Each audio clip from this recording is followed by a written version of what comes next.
The boardroom fell silent.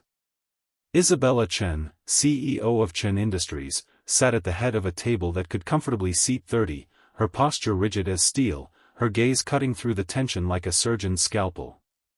The quarterly reports were spread before her in neat, color-coded stacks, but her attention was fixed entirely on the man standing at the opposite end of the table. He was tall, broad-shouldered, with the kind of rugged handsomeness that seemed wildly out of place among the polished executives and their $1,000 suits. His name was Nathaniel Reyes, and he was the lead architect on the company's most ambitious project to date, a sustainable housing development that would redefine urban living for an entire generation. But Isabella wasn't looking at his architectural credentials right now. She was staring at the small, dark-haired girl clutching his hand. The child couldn't have been more than 6 years old. She had enormous brown eyes that seemed to take in everything around her with quiet curiosity, a scattering of freckles across her nose like tiny constellations, and a stubborn set to her jaw that reminded Isabella of someone she couldn't quite place. She was wearing a bright yellow raincoat, despite the fact that the sun was blazing through the floor-to-ceiling windows, and she was holding a crumpled piece of paper in her tiny fist. Her dark hair was pulled back in a messy ponytail, and she was clutching her father's hand with a grip that suggested she was either terrified or fiercely protective, or perhaps both. "Mr. Reyes," Isabella said, her voice cold enough to freeze the coffee in the executive's hands. "Would you care to explain why there is a child in my boardroom?" The words landed like a slap. Every executive at the table shifted uncomfortably in their seats. Some looked at Nathaniel with pity, others looked at him with barely concealed amusement.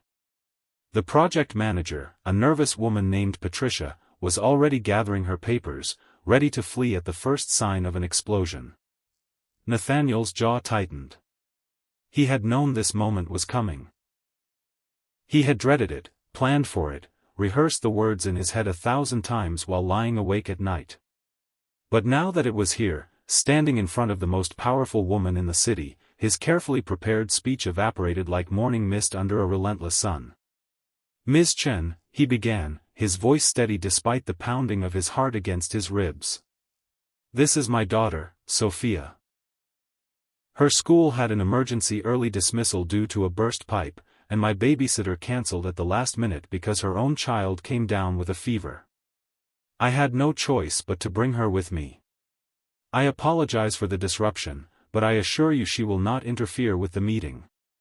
Isabella's eyes narrowed to dangerous slits. "No choice?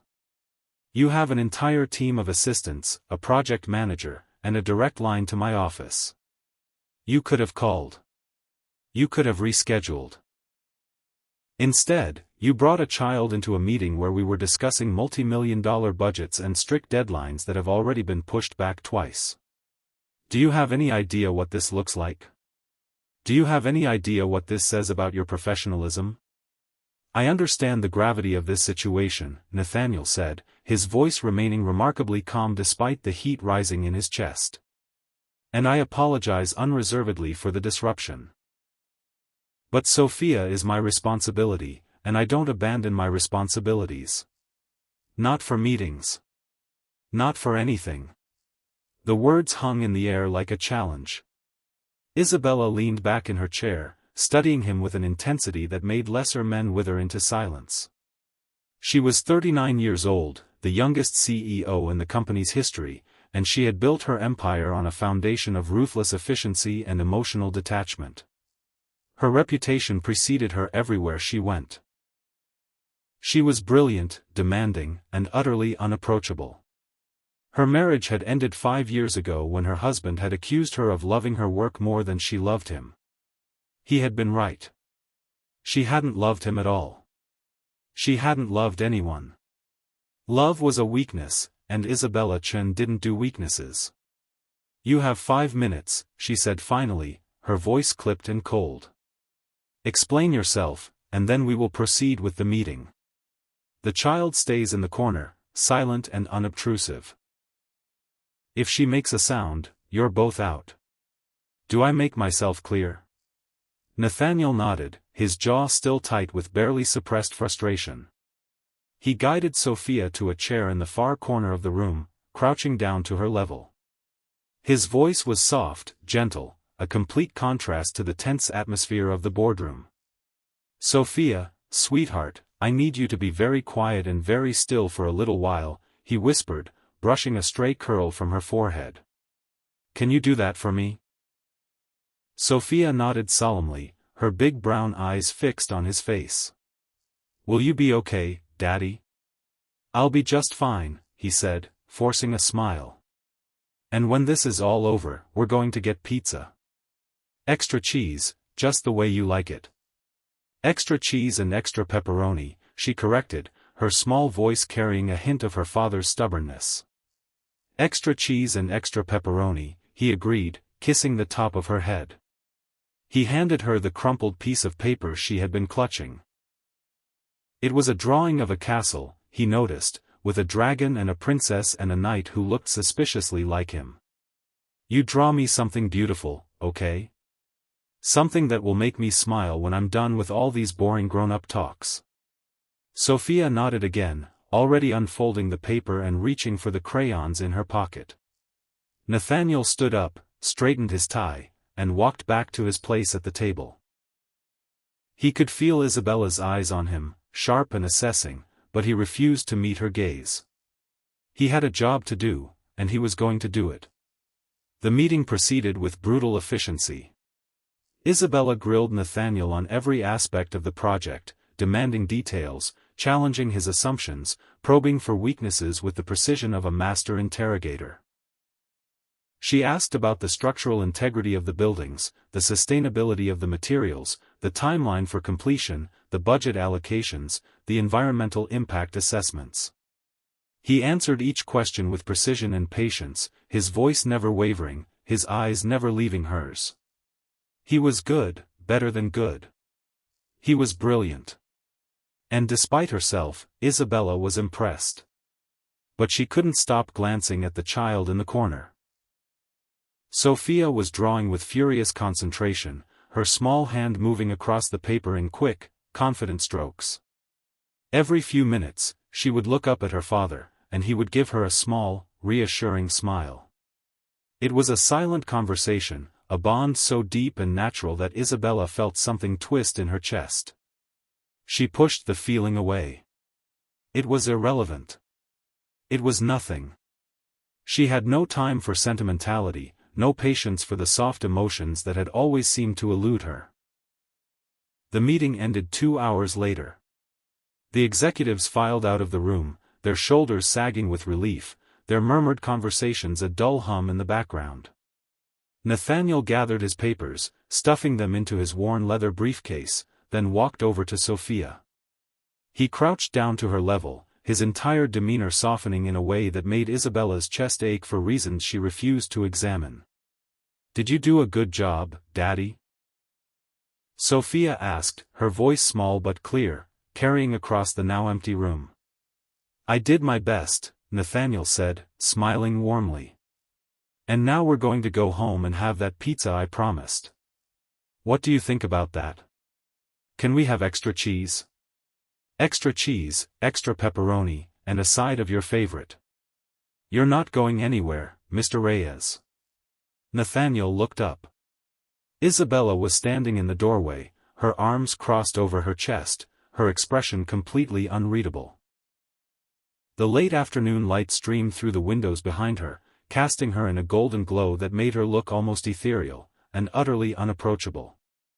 "I need to speak with you," she said, her voice flat. "Privately." Nathaniel's stomach dropped. He knew what was coming. He had known it the moment he walked into the boardroom with Sophia's hand in his. He had known it the moment Isabella's eyes had landed on his daughter and something flickered in their depths. Something that looked a lot like recognition, like a half-remembered dream surfacing from the depths of memory. He turned to Sophia, forcing a calm he didn't feel. "Sweetheart, can you wait outside with Patricia for a few minutes?" He gestured to his project manager, who was hovering near the door with a look of barely concealed anxiety. "I'll be right there, I promise." Sophia's lower lip trembled slightly. She was a brave girl, brave beyond her years, but she wasn't stupid. She could sense the tension in the air, the sharp edge in the atmosphere that hadn't been there before. She could see the way her father's shoulders had tensed, the way his smile didn't quite reach his eyes. "Promise," she whispered. "Promise," he said, kissing the top of her head. "I'll never break a promise to you. You know that." Sophia nodded slowly, then took Patricia's hand and walked out of the room, casting one last glance over her shoulder at her father. The door clicked shut behind them, and suddenly the room felt very empty. Nathaniel turned to face Isabella. She closed the door behind her, and the click of the latch sounded like a gunshot in the silence. "Mr. Reyes," she said, her voice dangerously soft, each word measured and deliberate. "I'm going to ask you a question, and I expect an honest answer. Do you understand?" Nathaniel met her gaze without flinching. "I understand. Where is her mother?" It was a question he had known was coming. He had prepared for it, rehearsed his response in front of the mirror at 3 in the morning when sleep refused to come. But now that it was here, the words felt like stones in his throat, too heavy to push out. "She passed away," he said quietly, his voice barely above a whisper. 6 years ago. Complications during childbirth. I lost her before I ever really had her." Isabella's expression didn't change, but something flickered in her eyes. Something that might have been surprise, or pain, or the first stirrings of a realization she wasn't ready to face. "So you've been raising her alone?" "Yes. From the moment she was born. I was 22 years old, fresh out of college, working 3 jobs to make ends meet. I had no idea what I was doing. But I loved her. I loved her so much it hurt. Why didn't you tell me?" Nathaniel blinked, genuinely confused. "Why didn't I tell you what?" Isabella stepped closer, her heels clicking against the polished marble floor. She was tall for a woman, nearly 5'8", but Nathaniel was taller by a good 4 inches, and he found himself looking down at her. The proximity was unsettling. He could smell her perfume, something floral and expensive, like jasmine and roses, and he could see the faint lines around her eyes that betrayed her age, the tiny imperfections that made her human despite all her efforts to appear otherwise. "Why didn't you tell me?" she repeated, her voice barely above a whisper, "that Sophia is my daughter." The words hit Nathaniel like a physical blow. He stepped back involuntarily, his eyes widening, his carefully constructed composure crumbling like sandcastles before a wave. "What are you talking about?" "Don't play games with me, Nathaniel," Isabella said, her voice sharpening to a blade's edge. "I know who you are. I know who I am. I'm not stupid. I was a mother once, for a brief, terrifying moment. I know what it feels like to hold a child in my arms, to look into her eyes and see myself staring back. And when I looked at Sophia, I saw myself. I saw my mother's eyes, my father's stubbornness, my own damn chin. You can't tell me that child isn't mine. So I'll ask you again, and this time I expect the truth. Why didn't you tell me?" Nathaniel felt the room tilt around him. He had known this day would come. He had feared it, dreaded it, built his entire life around avoiding it. And now it was here, standing before him in the form of the most formidable woman he had ever met, and there was no escape. "Because you didn't want to know," he said finally, his voice hollow and broken. Isabella froze. "What?" The confession spilled out of him like blood from an old wound, a wound that had never really healed. 6 years ago, you were on the fast track to becoming the youngest vice president in the company's history," he said, his voice gaining strength as the words poured out. "Your husband, your ex-husband, had just left you, and you were burying yourself in work to avoid feeling anything. You were cold, distant, untouchable. You told me you had no intention of having children. You told me they were a distraction, a liability, a weakness. You told me love was a trap that only weak people fell into. Do you remember that, Isabella? Do you remember the things you said to me? Isabella's face had gone pale, her cheeks drained of all color. Yes. I remember some of it. But I don't. And then you found out you were pregnant, Nathaniel continued, his voice rising with the force of his emotions. And you came to me, and you told me you were getting rid of it. You told me you weren't ready. You told me you didn't want to be a mother. You told me to forget you ever existed. Do you remember that, Isabella? Do you remember looking me in the eyes and telling me that the life growing inside you was nothing but a mistake? She didn't answer. She was staring at him like she had never seen him before, her carefully constructed armor crumbling around her. I tried to stop you, Nathaniel said, his voice breaking. I begged you to reconsider. I told you I would take the baby, raise her myself. I told you I would never ask you for anything. Not money, not help, not even a phone call. I told you I would love her enough for both of us. And you just looked at me with those cold, dead eyes and told me to do whatever I wanted, because you couldn't be bothered to care. You told me you had more important things to worry about. Nathaniel took a shaky breath, his hands trembling at his sides. So I did. I took her. I raised her. I loved her with every fiber of my being. And I never told you, because you made it abundantly clear you didn't want to know. You made it clear that having a child would ruin your perfect career, your perfect life, your perfect reputation. So I protected her from you.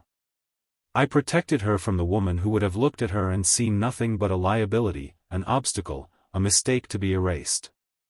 Isabella's hands were trembling. She didn't know if she wanted to hit him or collapse into a heap on the floor.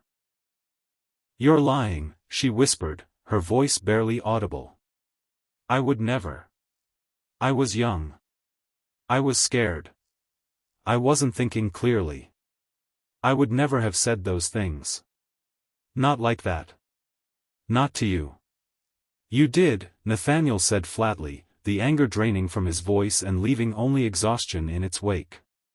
You said them to me in a sterile clinic, with a doctor waiting to perform the procedure. You said them while I was holding your hand, trying to make you see reason, trying to make you see that you were about to make the biggest mistake of your life. I gave you a choice, Isabella. I gave you a way out. And you took it without a second thought. You walked away from her before she even had a name. And now you want to stand here and act like I betrayed you? Like I was the one who did something wrong? Isabella sank into a chair. Her legs had given out, her body finally surrendering to the weight of his words. Her carefully constructed armor was falling apart piece by piece, and she was too stunned to put it back together. I was so young, she said, more to herself than to him, her voice hollow and distant. I was so scared. I didn't think I could do it. I didn't think I could be a mother. I didn't think I deserved to be a mother. My own mother had been cold and distant, always criticizing, never loving. I was terrified I would be the same way. I was terrified I would ruin her life the way my mother ruined mine. Then why did you give her to me? Nathaniel asked, his voice softening despite everything. Why didn't you just end it? Why didn't you go through with the procedure and forget it ever happened? Isabella looked up at him, and for the first time, he saw tears in her eyes, real tears, the kind that couldn't be blinked away or dismissed. Because you wanted her, she said, her voice cracking.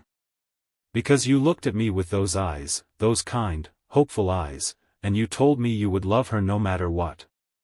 And I thought maybe she deserved that. Maybe she deserved someone who wanted her, who would fight for her, who would give her the love I didn't know how to give. Because I didn't want her. I couldn't want her. I was too broken. Too damaged. Too afraid. Nathaniel sighed, the last of his anger draining away, leaving only a profound sadness in its place. He walked over to the chair across from her and sat down heavily, his head in his hands. I never stopped thinking about you, he admitted, his voice muffled by his palms. I hated you for what you did. I hated you for walking away like I was nothing, like our child was nothing. But I also understood. You were terrified. And I was terrified too. I was 22 years old, raising a baby on my own with no family, no support, no idea what I was doing. But I loved her. I loved her so much it hurt. And every time she smiled, every time she laughed, every time she called me daddy, I thought about you.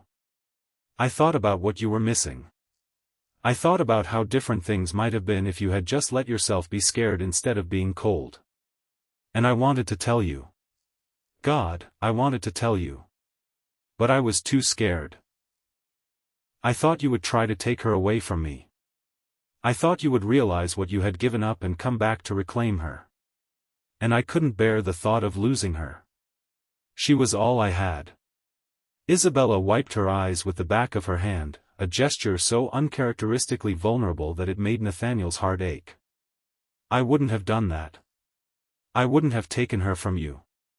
Not then. Not now. I know that now, Nathaniel said quietly. I know you're not the same person you were 6 years ago. I've seen the work you've done, the scholarships, the foundations, the way you've used your influence to help underprivileged children. I knew it was only a matter of time before you found out about Sophia. I was just hoping it would happen on my terms, when I was ready, when I had prepared her. Your terms, Isabella repeated, a bitter laugh escaping her lips. You made me a mother without my knowledge. You let me live 6 years believing I was alone, that I had no one, that I would die without leaving anything behind. Do you have any idea what that felt like? Do you have any idea how many nights I lay awake, wondering if I had made the right choice, wondering if I had thrown away something precious because I was too weak to face my own fear? Then why didn't you ever try to find me? Nathaniel asked, his voice barely a whisper. Why didn't you ever check? If you had any doubts, if you had any regrets, why didn't you do something about it? I had regrets every single day, Isabella said, her voice cracking like glass. But I didn't know how to find you. I didn't even know your last name. You were just Nathaniel to me, the sweet, kind man who worked at the coffee shop near my old office. I thought you had moved on. I thought you had forgotten about me. I thought I had made the right choice, and I was too proud to admit I was wrong.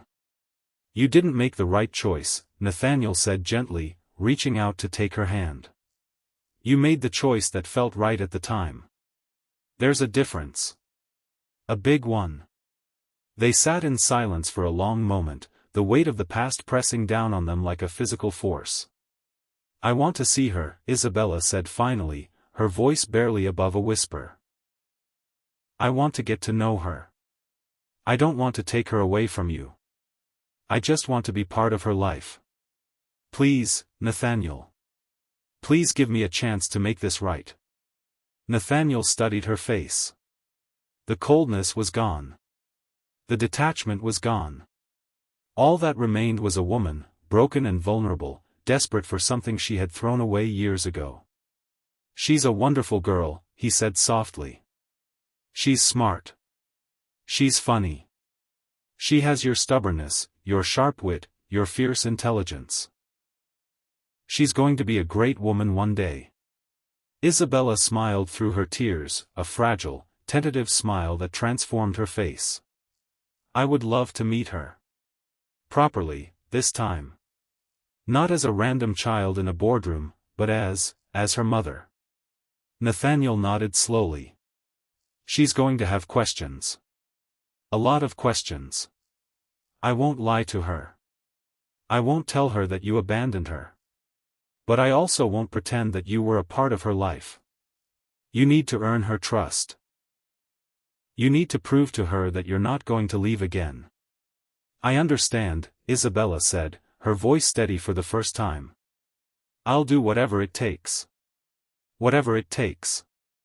The days that followed were the most challenging of Isabella's life. She cancelled meetings, postponed deadlines, and delegated responsibilities to her team, things she had never done before, things she had always considered signs of weakness. She spent every spare moment at Nathaniel's house, getting to know Sophia, learning her routines, her preferences, her fears. She sat through tea parties with stuffed animals, endured endless rounds of the same board game, and listened to the same bedtime story night after night, all with a patience she hadn't known she possessed. At first, Sophia was wary. She was a perceptive child, and she had noticed the way her father's voice softened when he talked about Isabella. She had noticed the way Isabella looked at her, with an intensity that was both frightening and fascinating. She had noticed the way the air between them seemed charged with unspoken words. "Why does she keep coming here?" Sophia asked her father one night, her small face creased with confusion. "Does she like you?" Nathaniel laughed, a warm, genuine sound that filled the small kitchen. "Something like that. She's an old friend. And she wants to get to know you." "Why?" Nathaniel hesitated. He had been dreading this conversation, rehearsing it in his mind for weeks. But he knew it was inevitable. "Sophia, honey, I need to tell you something important," he said gently, sitting down at the kitchen table and pulling her onto his lap. "You know how I told you that your mother died when you were a baby?" Sophia nodded, her eyes wide and serious. "Well, that wasn't entirely true," Nathaniel said, choosing his words carefully. "Your mother is alive. And she's Isabella." Sophia's face went through a series of emotions, confusion, disbelief, then something that looked like hurt. "You lied to me," she whispered, her voice small and wounded. "I didn't want to lie to you," Nathaniel said quickly, pulling her close. "I wanted to protect you. I was scared that if I told you the truth, you would be hurt. And I couldn't bear to see you hurt. I love you too much for that. Why didn't she want me?" Nathaniel's heart broke into 1,000 pieces. He pulled Sophia into his arms, holding her as tightly as he dared. "She didn't want you because she was scared," he said, his voice rough with emotion. "She was scared that she wouldn't be a good mother. She was scared that she would ruin your life. She made a mistake, Sophia. A terrible, terrible mistake. But she's trying to make it right now. She loves you. She's always loved you, even when she didn't know how to show it." Sophia was silent for a long time, her small body trembling against his chest. Then she pulled back and looked at her father with those big brown eyes, so much like her mother's. "Can I have a sibling?" she asked. Nathaniel laughed, the tension breaking like a dam. "Slow down, little one. One thing at a time." The breakthrough came 3 weeks later. Isabella had taken Sophia to the park, a simple outing that had become a weekly tradition. They were sitting on a bench, watching the ducks paddle lazily across the pond, when Sophia turned to her with a serious expression that made her look far older than her 6 years. "Why didn't you want me?" Isabella's breath caught in her throat. She had been expecting this question, dreading it, rehearsing her answer in the dead of night when sleep refused to come. But now that it was here, sitting beside her in the form of a small, earnest child, she felt utterly unprepared. "Because I was afraid," she said honestly, her voice barely above a whisper. "I was afraid that I would be a terrible mother. I was afraid that I would hurt you. I was afraid that I wouldn't be able to love you the way you deserve to be loved. So I made the worst decision of my life. I gave you away." Sophia considered this, her small brow furrowed in thought. "Did you ever think about me?" "Every single day," Isabella said, her voice breaking. "Every single day, I wondered if you were okay. I wondered if you were happy. I wondered if you were loved. And then I met you, and I realized that you were more than okay. You are amazing. You are beautiful. You are the best thing I never knew I had." Sophia smiled, a small, tentative smile that lit up her entire face. Daddy says I'm going to be a great woman one day. He's right, Isabella said, tears streaming down her face. You are going to change the world. And I am so proud to be your mother. Sophia leaned over and hugged her. It was a brief, awkward hug, the kind of hug that two strangers share when they're trying to bridge a gap. But it was real. It was honest. And it was the beginning of something beautiful. The wedding was held 6 months later. It was a small, intimate ceremony in Nathaniel's backyard, under a canopy of fairy lights and blooming flowers. Sophia was the flower girl, scattering rose petals with wild abandon and a smile that could have lit up the darkest night. Isabella wore a simple white dress that hugged her curves, and Nathaniel wore his best suit, the one he had worn to his college graduation. The guests were a motley crew of friends, family, and colleagues, a stark contrast to the cold, corporate galas Isabella had spent years attending. When it was time for the vows, Isabella looked into Nathaniel's eyes and felt her walls crumble completely. I thought I was complete, she said, her voice steady despite the tears streaming down her face. I had money, power, respect. I had everything I thought I wanted. But I was empty. I was alone. And then you walked into my life, you and Sophia, and you showed me what I was missing. You showed me that family isn't about perfection. It's not about having the perfect career or the perfect house or the perfect reputation. It's about loving someone so fiercely that you would do anything for them. It's about showing up, even when it's hard. It's about being there, even when it's scary. You and Sophia are my family. And I will love you both for the rest of my life. Nathaniel's eyes were full of tears, his voice rough with emotion. I thought I was fine on my own, he said. I thought I had everything I needed. But then I met you, and I realized I was just surviving. I was going through the motions, getting through each day without really living. You taught me what it means to live. You taught me that love is worth the risk, even when it's terrifying. You taught me that second chances are real. I love you, Isabella. I love you with everything I have. The ceremony ended with cheers and applause. Sophia ran up and hugged them both, her small arms wrapped around their legs. Does this mean we're a real family now? She asked, her eyes shining with joy. Isabella knelt down and kissed her forehead, her heart so full it felt like it might burst. We were always a real family, she said. We just didn't know it yet. 2 years later, Isabella and Nathaniel sat on their porch, watching Sophia play in the backyard. She was 9 years old now, tall and confident, with a laugh that could light up the darkest room. She was building a castle out of sticks and stones, a project that had consumed her for the better part of the afternoon. Her dark hair was flying in the wind, and she was shouting instructions to an imaginary army of knights. She's so much like you, Nathaniel said, nudging Isabella gently. Isabella smiled, a warm, genuine smile that reached her eyes. She's so much like you too. She has your kindness, your patience. She's going to make the world a better place. She already has, Nathaniel said. She made us a family. Isabella leaned her head on his shoulder, feeling the steady beat of his heart beneath her cheek. Sometimes I can't believe this is real. I spent so many years alone, thinking I would never have this. And now I have everything. You always had it, Nathaniel said softly. You just had to let yourself see it. Sophia looked up from her castle and waved at them. Isabella waved back, her heart swelling with so much love it felt like it might overflow. She had thought she knew what success was. She had thought it was measured in dollars, in power, in respect. But she had been wrong. True success wasn't measured in any of those things.